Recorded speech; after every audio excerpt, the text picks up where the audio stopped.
গত সোমবার মধ্যরাতে গুরুতর অসুস্থ হয়ে পড়েন বর্ষিয়ান অভিনেতা রজনীকান্ত। তড়িঘড়ি তাঁকে হাসপাতালে নিয়ে যাওয়া হয়। তারপর থেকেই একের পর এক ভুয়ো মৃত্যুর খবর ছড়াতে থাকে বিভিন্ন সোশ্যাল মিডিয়ায়, যা দেখে মন খারাপ হয়ে যায় ভক্তদের। রজনীকান্ত গুরুতর অসুস্থ ঠিকই, তবে তিনি সশরীরে বেঁচে আছেন। রজনীকান্তকে গত 30শে সেপ্টেম্বর অ্যাপোলো হাসপাতালে ভর্তি করানো হয়।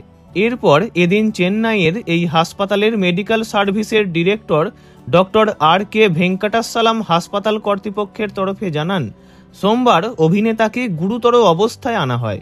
তাঁর মহাধমনী অর্থাৎ যেটা হার্ট থেকে বেরোচ্ছে সেটা ফুলে ঢোল হয়ে গিয়েছিল। সেটার চিকিৎসা করা হয় কোনো রকম সার্জারি ছাড়াই, ট্রান্সক্যাথিটার পদ্ধতির সাহায্যে। মঙ্গলবার 1 অক্টোবর সেই হাসপাতালের সিনিয়র কার্ডিওলজিস্ট ডাক্তার সাই সতীশ তাঁর মহাধমনীতে একটি স্টেন বসান ফোলা কমানো এবং পুরোপুরিভাবে আটকানোর জন্য।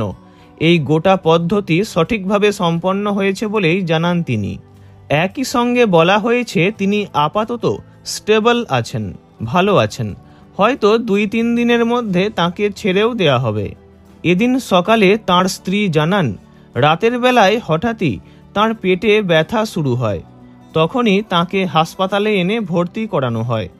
চিকিৎসার পর যে অভিনেতা সুস্থ আছেন সেটা তাঁর স্ত্রীও এদিন নিশ্চিত করেছেন। এছাড়াও হাসপাতাল কর্তৃপক্ষ জানিয়ে দিয়েছে ভয়ের তেমন কিছু নেই। ভিডিওটি এই পর্যন্তই। বিনোদন জগতের সব রকম খবরাখবর জানতে চ্যানেলটি অবশ্যই সাবস্ক্রাইব করবেন। ধন্যবাদ।